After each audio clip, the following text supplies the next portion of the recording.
நல்ல ஆர்கானிக்கானங்க நல்ல கருப்பு கவுனி அரிசியில் நம்ம பொடி செஞ்சு சாதத்துக்கு சாப்பிட போகிறோங்க. எப்படி செய்யலான்னு பார்க்கலாம் வாங்க.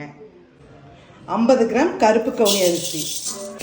நம்மகிட்ட கருப்பு கவுனி அரிசிங்க, மாப்பிள்ளை சம்பா அரிசி எல்லாமே நிறைய இருக்குங்க. உங்களுக்கு வேணுங்கிறவங்க கீழே கொடுக்குற நம்பருக்கு காண்டாக்ட் பண்ணிக்கோங்க.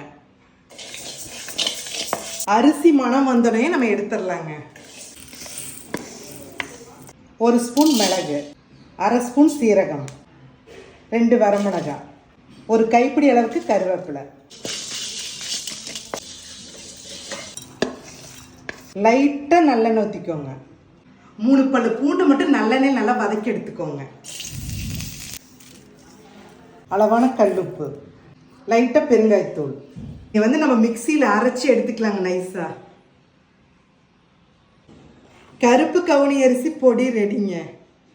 இந்த பொடிங்க சுட சுட சாதத்துக்கு போட்டு பிணைஞ்சு சாப்பிட்டாலும் செமையாக இருக்குங்க. இப்போ ரோஸ்ட் மாதிரி தோசை சுடுற அப்படியே மலைச்சாரல் மாதிரி தூவிட்டு மடக்கிட்டு சாப்பிட்டாலும் செமையாக இருக்குது. இட்லி சுட சுட வச்சு இந்த பொடியை மேலே தூவிட்டு நல்லெண்ணெய் ஊற்றி தொட்டு சாப்பிட்டாலும் செமையாக இருக்குங்க.